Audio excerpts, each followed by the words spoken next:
All right, guys, I'm going to give you a secret weapon, a secret skill that nobody ever talks about. And it's surprisingly powerful, surprisingly impactful if you can whip it out. And you're not going to get to use it a lot, but when you do, it's really, really interesting. It's really powerful. Now, I was thinking about this because the other day I was talking with the news and I don't even remember what we were talking about, but some numbers came up. We're talking about stats. We were like doing a scorecard review of like podcasts and stuff. And I just did this quick mental calculation, calculated a percentage, roughly ballpark. And then I was like, wait, how close was that? And he's like, that was actually like within 2 or 3%. I was like, oh, sweet. Really good. And it's that skill. It's that skill of mental math, mental ballpark math. That's the skill. I'm not a great mathematician. Like I'm not a brilliant mind when it comes to math, but like when it comes to simple addition, subtraction, multiplication, division, and mentally estimating totals, I'm pretty good at it, surprisingly. And it's a skill that I've actually intentionally honed. And here's why it's valuable. It is because when you have the ability to quickly estimate a number, for instance, if it's like 6,235,000, what's 32% of that, right? The ability to just quickly know that that's roughly in like that 2.1 million ballpark, that's very valuable because it tells you the relationship of the numbers. Not necessarily, you don't need to be specifically right. There's always time to get the calculator out and be specifically right. But when you're in a conversation in business and you're talking about, unit economics, you're talking about margins, you're talking about ad spends or cost of acquisitions, like it's helpful to not have to sit there with a calculator and have it calculate and tell you the number. Instead, being able to see the relationship of the numbers and say, okay, that number is roughly that percentage of that number, or this percentage of that is actually this. Being able to do that in your own mind allows you to see trends that other people wouldn't. Now, one of my big rules when it comes to scorecards and math and stuff is that you need to do it by hand.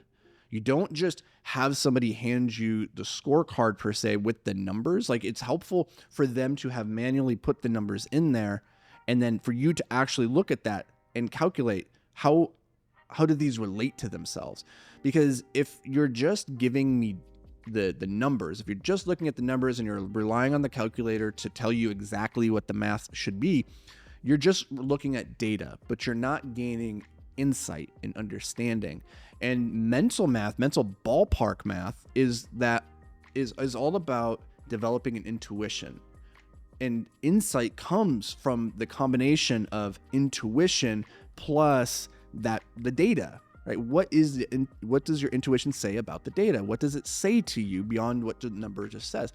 And I found when I was just using calculators, using spreadsheets to do all my math for me, that I wasn't forming those relationships. I didn't see how this number really interacted with this number.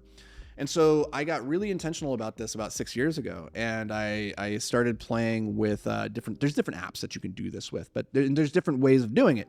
But what I just started doing was whenever somebody would say numbers, I would just try to calculate it in my mind. And then I would say it out loud. I would call it to people. I'd be like, that's like roughly blah, blah, blah, blah, blah. Right.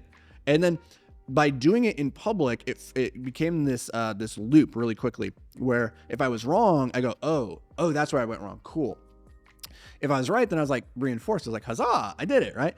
But if you don't do this in public, if you don't call your shot, you don't call the number, if you don't call out the correlation to other people, it's really easy to fool yourself, right? Once they say the number, if they did the calculation, it's really easy to look at it and be like, oh, that's roughly what I was thinking, right?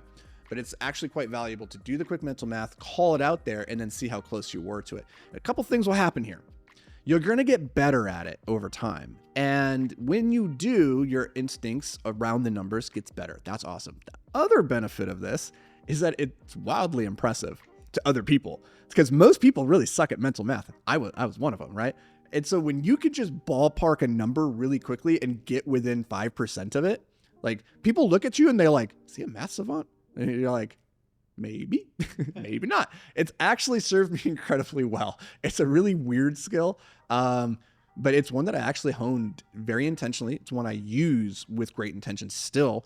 And it's one that I recommend every entrepreneur spends time working on. And you could do this in all sorts of ways, right? Like when you're in meetings, you could do it when you're looking at the numbers on a scorecard. You could ask yourself, okay, last month we were at 2,340. This month we're at 3,600. What percentage growth is that?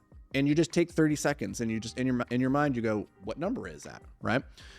Probably around 45%. I don't know. I don't even remember what numbers I said, but if 23, 13, 12. Yeah. So about there. That's mental math. It's a weird skill. We'll help you. And that's all I got, guys. This is a little bit different episode, a little more laid back, a little free flowing. Let me know if you liked it, and we'll see you guys in the next episode.